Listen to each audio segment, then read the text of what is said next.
ഈ വർഷം 4ാം ക്ലാസ്സിലെ പരിസര പഠനത്തിൽ ഞങ്ങൾ നേടിയ ചില പഠന നേട്ടങ്ങൾ. ഇലകളിലെ ശിലാവിന്യാസം നിരീക്ഷിച്ച് ജാലികാ ശിലാവിന്യാസം, സമാന്തര ശിലാവിന്യാസം എന്നിങ്ങനെ തരംതിരിക്കുന്നു. സസ്യങ്ങളുടെ വേരുപടലത്തിന്റെ സവിശേഷതകൾ കണ്ടെത്തി നാരുവേരുപടലം, തായ്വേരുപടലം എന്നിങ്ങനെ തരംതിരിക്കുന്നു. ചുറ്റുപാടുമുള്ള സസ്യങ്ങളുടെ ഇലകളിലെ ശിലാവിന്യാസവും വേരുപടലവും നിരീക്ഷിച്ച് പരസ്പര ബന്ധം കണ്ടെത്തുന്നു. ഇവ നേടാൻ ഞങ്ങളെ സഹായിച്ച ഒരിടമുണ്ട് നമ്മുടെ സ്കൂളിൽ. എന്നാ അങ്ങോട്ട് പോകാം.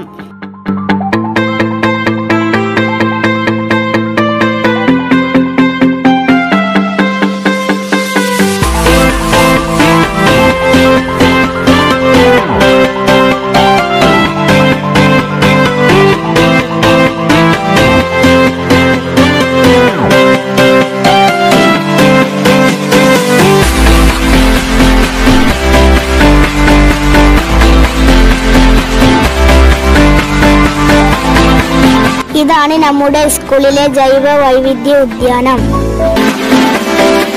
ഇവിടെ നിന്നാണ് ഞങ്ങൾ മുമ്പ് പറഞ്ഞ പഠന നേട്ടങ്ങൾ ഉറപ്പിച്ചത്.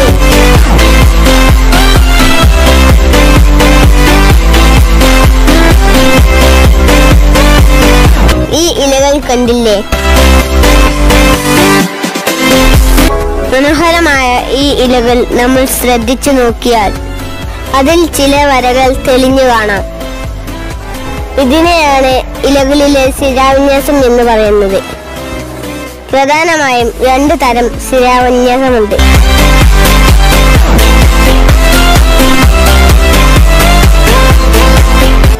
ചില ഇലകൾ നെടുകെ കീറുമ്പോൾ അവയുടെ അഗ്രം ക്രമരഹിതമായിരിക്കും. ഈ ഇലകൾ സൂക്ഷ്മമായി നോക്കിയാൽ അതിലെ ശിലാവിന്യാസം പലകണ്ണുകൾ പോലെ കാണാം. ഇതിനെ ജാലികാ ശിലാവിന്യാസം എന്ന് പറയുന്നു.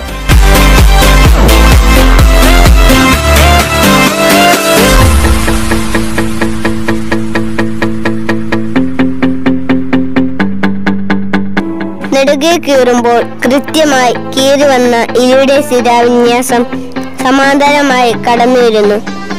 ഇത്തരം ശിലാവിന്യാസത്തെ സമാന്തര ശിലാവിന്യാസം എന്ന് പറയുന്നു.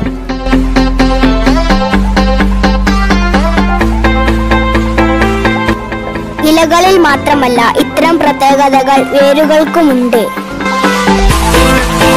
കാണ്ഡത്തിന്റെ ചുവട്ടിൽ നിന്ന് വളരുന്ന ഒരേപോലുള്ള ധാരാളം വേരുകൾ ചേർന്ന വേരുപടലമാണ് നാരുവേരുപടലം.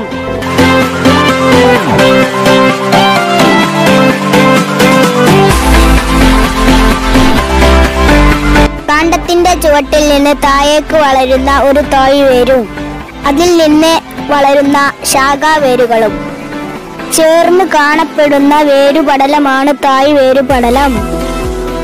ഇത് മാത്രമല്ല, ചെടികളുടെ ഇലകൾ ശ്രദ്ധിച്ചാൽ ആ ചെടിയിൽ ഏത് വേരുപടലമാണ് എന്ന് നമുക്ക് പറയാൻ കഴിയും.